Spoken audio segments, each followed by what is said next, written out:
Welcome back to the On Business podcast. With tons of experience in different industries in Canada and the United States, Danielle and Brandon give you real talk, no nonsense expert advice about running and owning successful companies. Here's your host, Danielle Jenkins and Brandon White. Danielle Jenkins, what's going on today? Happy Friday. Friday. We're recording Friday for listeners. Danielle and I generally record every Friday, although sometimes work gets in the way and we record Saturday mornings, don't we? We do. Yes, work always gets in the way. Well, I've always said if there's anything to do with sales, it trumps anything, no matter what. I do agree with that also. So that's what happens. But it is Friday. It's been a good week. I had a relapse of caffeine last week when I was in Dallas, and I was drinking Diet Cokes from McDonald's, and it was not a good week here for me coming off of that. Oh my God, Brandon. Maybe not as good. Maybe my suffering is nowhere close to Yvette's suffering this week. But and it sort of goes together with today's topic of talking about dealing with anxiety as a business owner. Yeah. I can add directly to that right now. I'm not sure if you're an emotional eater or an emotional drinker. And I'm not talking alcohol. I'm talking maybe like milkshakes or Diet Coke in your example. But there's times, and I can get into this after, but there are times where I've had a very stressful couple hours. Anxiety is so high. I am about to pull my hair out, literally.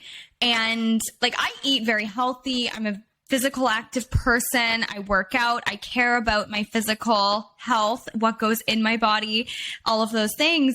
There's days where the anxiety is high and I will go and get a McChicken burger from McDonald's. That is my vice, and it's bad and I don't like it, but that just calms me for that quick second. And it's not often, it has to be quite a bad day, but that is a thing for me and it's not healthy. So I do try to do other things that are healthier than going and getting a McChicken, because we know how bad they are.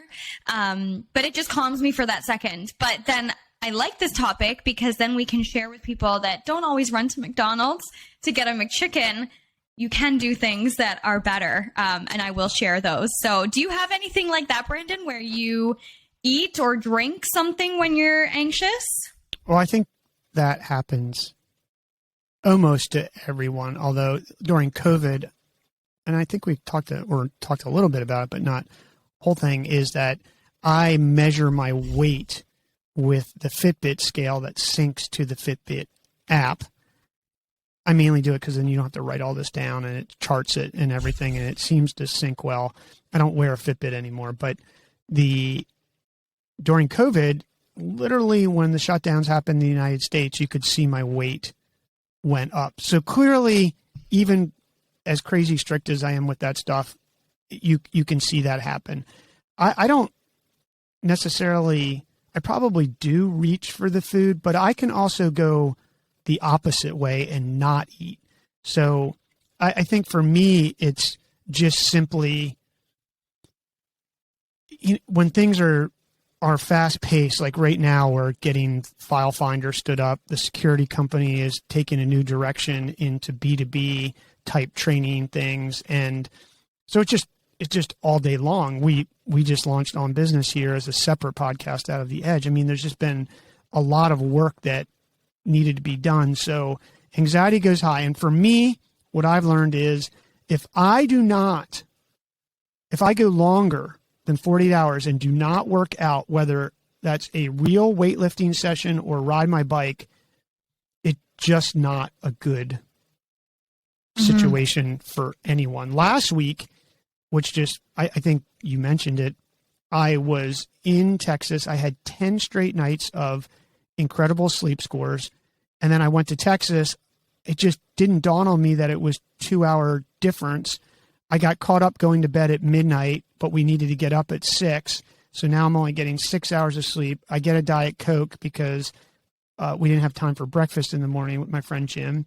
And then to get to his office where we were working. And that just was this is like a death spiral. And then this week coming off of caffeine is just awful. And Yvette said to me the other day, she's like, F words flying out of your mouth all day long. You're on edge. You got a chip on your shoulder. What is wrong? And I was thinking to myself, what is wrong?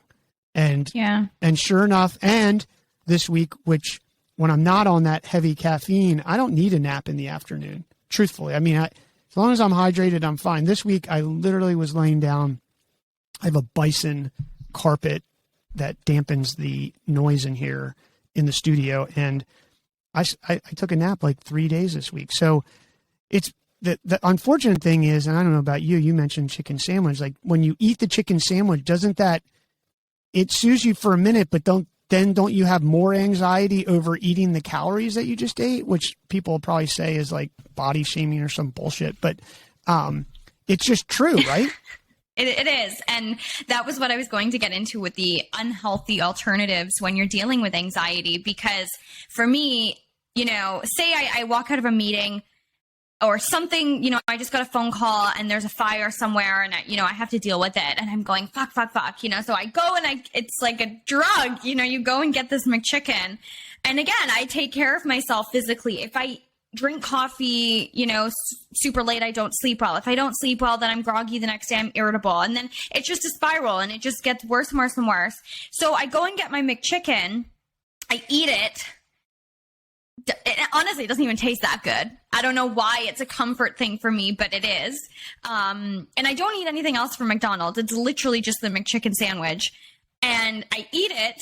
Maybe it's that like, oh, I'm doing something bad to take my mind. I don't know what it is. And then as soon as I eat it, I go, okay, when's my next workout session? When's my next Pilates session? When am I playing tennis next? When can I take the dogs for a walk? Because I'm automatically now thinking, fuck, that's great, Danielle. You have just stayed consistent and been healthy. And now that McChicken's going to cause you stomach issues later on. And you're going to probably break out from all of the grease that you're eating. And all of these things that may sound silly that also stress me out. If I'm not feeling 100%, it throws me off. I am a person that needs to be 100% on my game all the time. And that is why I have such a strict system, process and schedule and things like that when it comes to my life, what I eat, how I sleep, what I drink, all of those things. Like even my water bottle has like a time thing on it. So I know when I have to drink so much water and I have that. So when I eat the stupid McChicken, it makes me feel like complete garbage.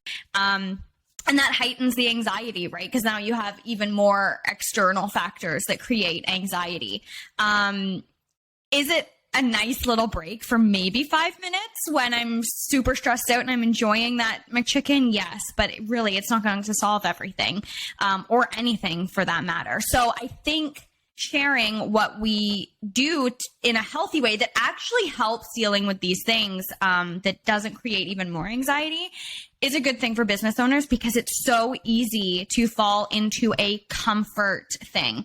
And that comes with everything when it comes to entrepreneurship and business ownership, because if it was easy, if it were easy, everybody would do it. And it's easy for everybody to stay in a comforting situation. There were times when I was first starting my business, I drank more. I mean, I'm not a huge heavy drinker. I am a heavy drinker probably compared to you, but I drank a lot, and it helped me sleep.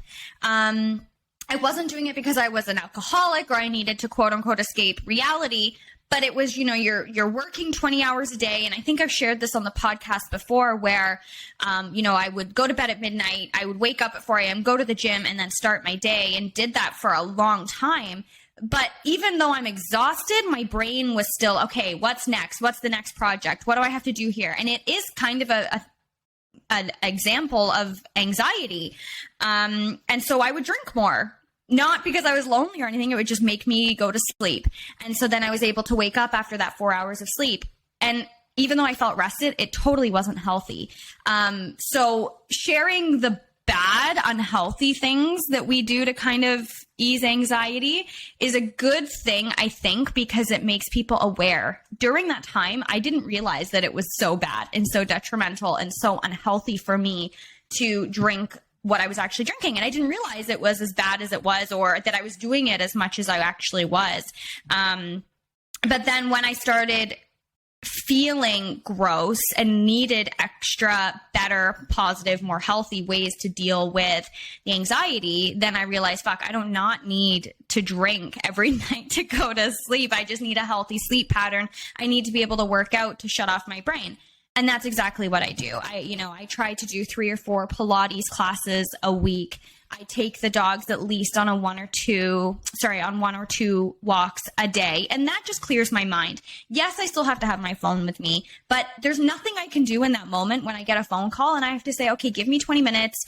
I can deal with it then. And that gives me 20 minutes to just calm, and it just clears my mind. Because if you're constantly dealing with these stressful situations time after time after time, every situation gets worse and worse and worse. So you need that time to deal with one, kind of decompress, and deal with the next.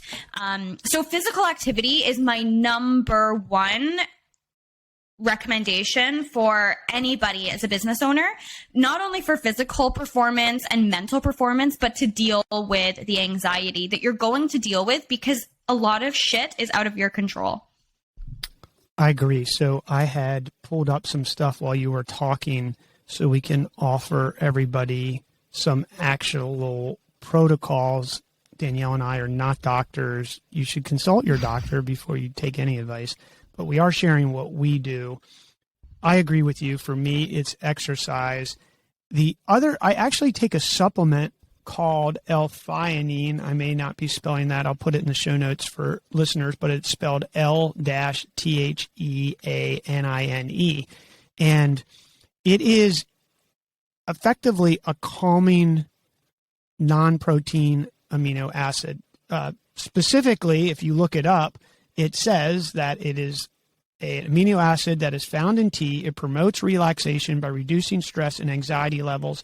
Although L-theanine is not a sedative and does not cause drowsiness, it may help improve sleep quality by promoting a more relaxed state. So I take 2 of these every morning, and if I'm being as objective as I can be, I will tell you it makes a difference between on and off. Now, I will acknowledge that it could be a placebo effect, but there are some scientific studies that have been done. The other thing that I want to offer listeners is this study that I actually pulled up. I was reading earlier this week. I know that sounds geeky, but and I think listeners have heard this a million times, but you got to sometimes just keep hearing it to realize, even 15 minutes or a 2-mile walk qualifies as exercise. I'm not saying that you shouldn't lift weights or ride your bike or run, because more vigorous exercise can definitely have more of an effect, at least for me, and I think it does for you. However, just walking 2 miles in a day can totally change everything if you do it a few times a week. But this study was a paper. It was published in a journal, and it was titled "The Benefits of Exercise for the Clinically Depressed," and it was done by Kraft and Perena, who are both PhDs. And I think this was published in a journal of psychiatry somewhere. It doesn't say on this specific copy that I have, but I do. The long and short of it is they did a study where they treated people for depression and anxiety, because effectively anxiety will lead to depression, and business owners get depressed all the time. So it's actually the number one, and I'm sorry to interrupt, but it's actually the number one group of people in depression are entrepreneurs and business owners. So that's just a fact, right? And what this study did is it took people on drugs, put them on drugs. It took people no drugs, only exercise on a protocol a few times a week. And I think it was 20 minutes or more. I'll look it up here in a second. And then a combination of both. And basically what they found was that the exercise outperforms or equals or outperforms taking drugs. And I'm trying to find treatment of clinical depression can be improved by the addition of cognitive behavior therapies and by exercise. Research has also shown that depressed patients are less fit and have diminished physical work capacity in order of 80 to 90% of predicted norms, which in turn may contribute to other physical health problems. So this is just a spiraling effect once you're in this. And I was trying to look for the summary. I should have highlighted it earlier this week, but I had read through, and it goes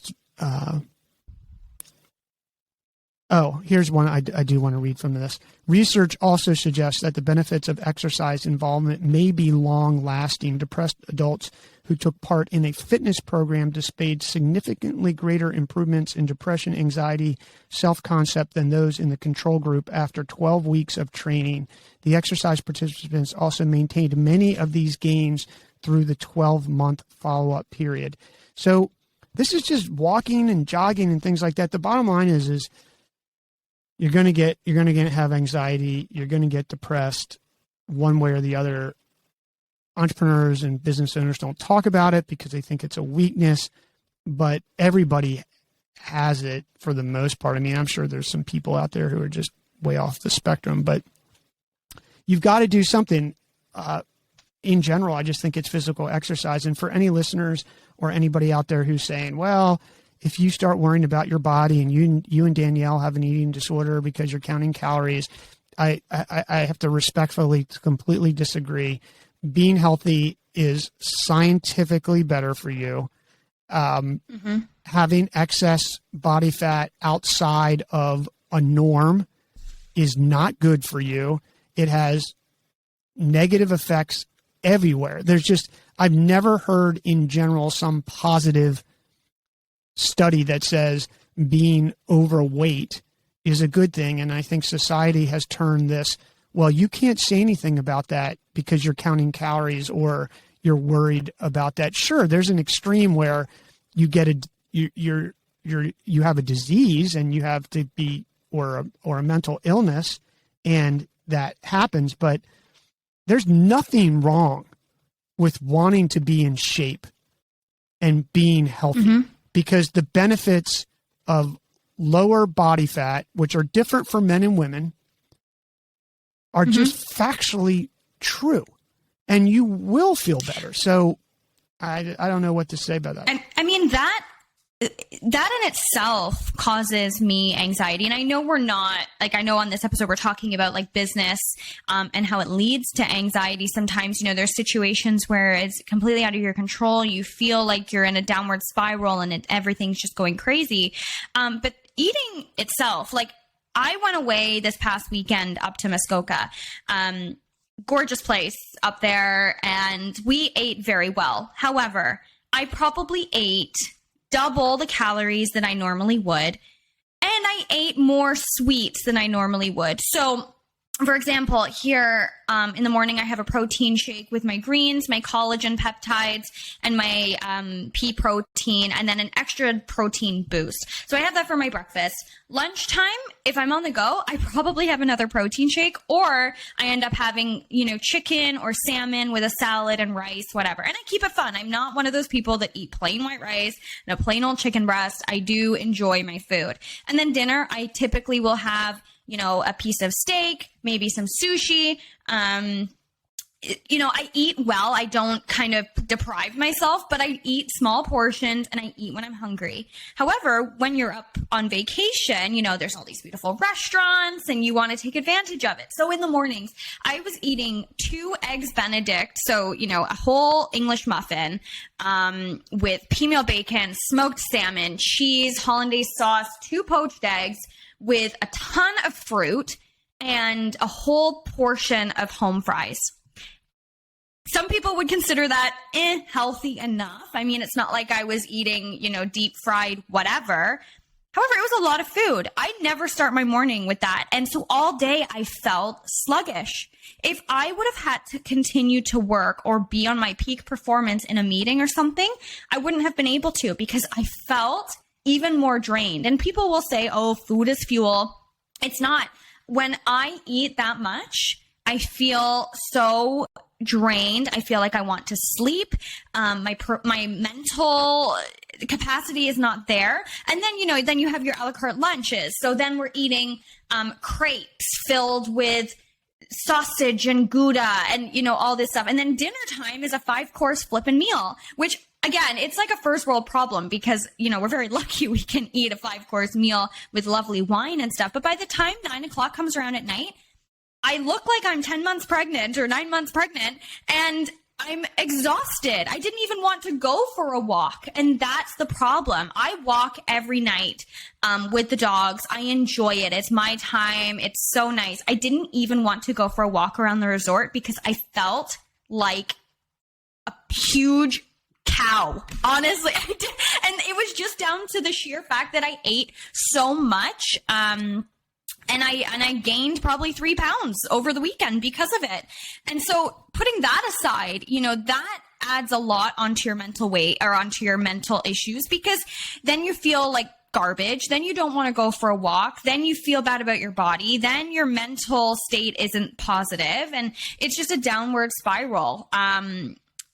But putting that back into business, it's hard. I get it. I've been there where, you don't take care of what you eat. Same with you. I mean, you've been in business 20 plus years and you lived on Diet Coke last week. And there are times that we have to do that when, you're on the road, you're running around, you're doing a gazillion things. But you do need to be mindful of it because it's easy to fall into that and fall into feeling gross and then not working out. Like I haven't done Pilates all week this week because it's just been hectic catching up from being away for the weekend. And I'm feeling it. Like I feel exhausted and I can't wait for Monday to come around and get back into doing my Pilates classes.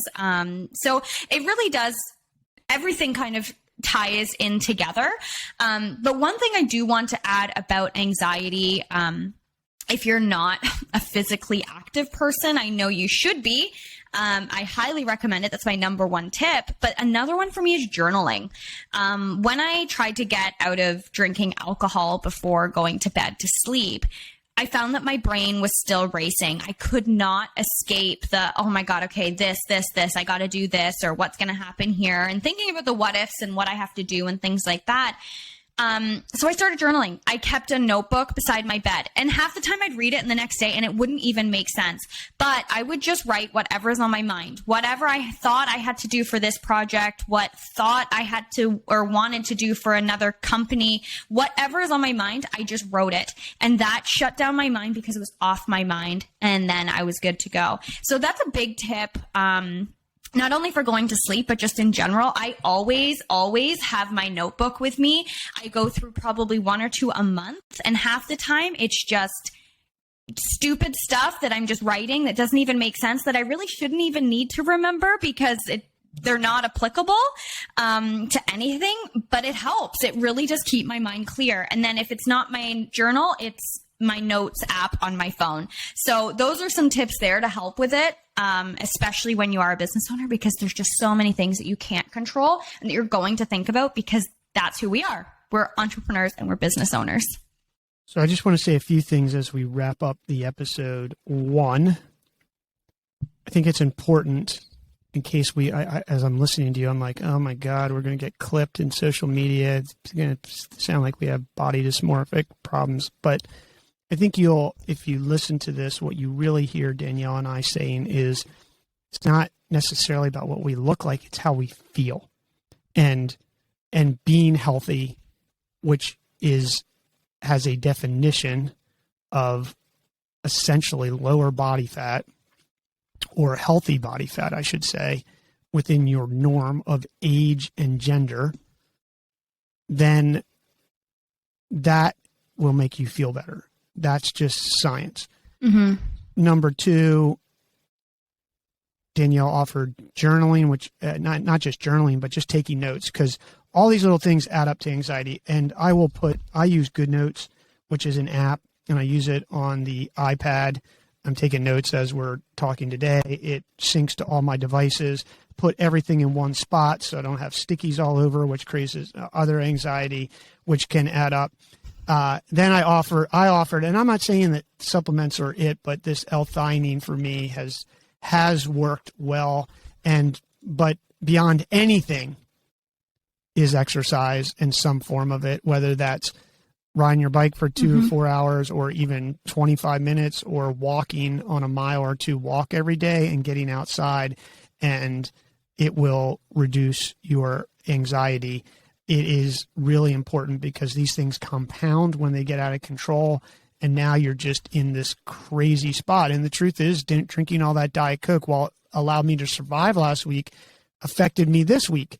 So when you average the two together, I'm actually below what my normal operating level is. So these things do affect you. And it's not to say that people can't power through it, and it's not that discipline is easy, but the effects of doing these things to lower your anxiety are going to allow you to accelerate and achieve your peak performance in your business and in your personal life. So I will summarize all that in the show notes for us, Danielle. And if anybody has anything, you can write us, email us, and let us know what you think of, if you have something else that you do that we could offer other business owners out there.